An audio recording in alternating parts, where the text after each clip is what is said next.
সবাইকে আসসালামু আলাইকুম। আশা করি সকলে অনেক ভালো আছেন। তো আমি বর্তমানে আছি আবুধাবি। আবুধাবি যে এলাকাটা আছে একটা স্পোর্টস সিটি, মানে যত প্রকারের খেলাধুলা আছে সব এখানে হয়। তাদের পরিকল্পনাগুলো অনেক দীর্ঘমেয়াদী। যে এটা খেলাধুলার জন্য জায়গা বানাইছে, সেই জায়গাটা যানজট না হয় একটা এলাকা নির্ধারণ করছে, ওই এখানে সব স্টেডিয়াম তৈরি করেছে। এটা হলো একটা টেনিস স্টেডিয়াম।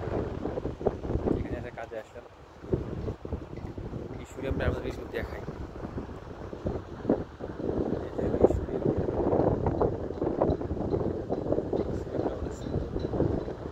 বিশ্বের সবচেয়ে দামি খেলাগুলোর মধ্যে একটি হলো টেনিস। এই স্টেডিয়ামটা দেখতে যেরকম সুন্দর, চোখ জুড়িয়ে যায়। ভিতরের কারুকার্যগুলো আরও অসাধারণ। সিটগুলো সব কাভার করা, ময়লা আবর্জনা সব কাভার করে রাখছে। যখন খেলা শুরু হয় তখন কাভারগুলো খোলা হয়। তো এটা খালি স্টেডিয়াম না, এটা আরও অনেক অনুষ্ঠানগুলি এখানে হয়। অনুষ্ঠান, কনসার্ট, ছোটোখাটো কনসার্টগুলো এখানে হয়ে থাকে। তো পিছন সাইডে যদি কেউ দেখাই, তাদেরকে দেখেন, এটা হলো পিছন সাইড, স্টেডিয়ামের পিছন সাইড। এটা হলো হোটেল, ওই সাইডে সব 5 স্টার হোটেল। যারা এখানে আসে বিশ্বের বিভিন্ন দেশ থেকে খেলোয়াড়রা আসে এখানে থাকে। আর এই পাশে হলো সব স্টেডিয়াম। কতগুলোতে স্টেডিয়াম গনে শেষ করা যাবে না।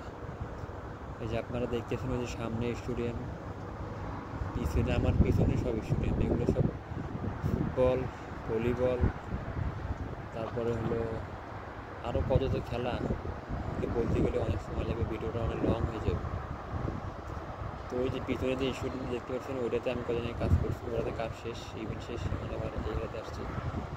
তাদের যে পরিকল্পনাগুলা, তাদের এখানে যে কার্যকলাপ, এগুলো দেখলে আসলে অবাক হওয়ার মতো।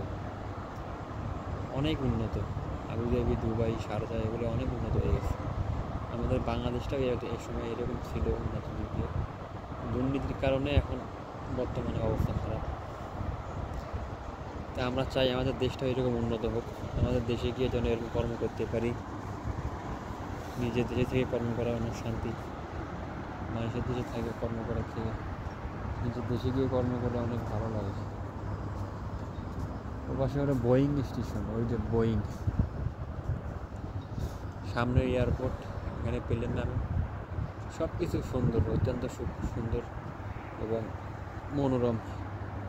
তাদের চিন্তাধারাগুলো কি কতটা উন্নত, তারা সব কিছু করে 100 বছর 200 বছরের পরিকল্পনা করে। আর দেশে দুর্নীতি নাই, এই কারণে এত উন্নত। দুর্নীতি নাই জন্যই এত উন্নত। বাংলাদেশের ভিতরে কি নাই, সব কিছুই আছে, কিন্তু দুর্নীতি, এই কারণে আমরা আজকে ডেভেলপ করতে পারতেছি না। 10 টাকা বরাদ্দ হয়, 30 টাকা বিল করে 120 টাকা নেয়, এগুলো অবস্থা। ঠিক আছে বন্ধুরা, ভিডিওটা অনেক লং হয়ে গেল। আপনারা অনেক ভালো থাকেন। যারা প্রবাসে আমরা আছি, সবার জন্য দোয়া করবেন। সবাইকে আসসালামু আলাইকুম।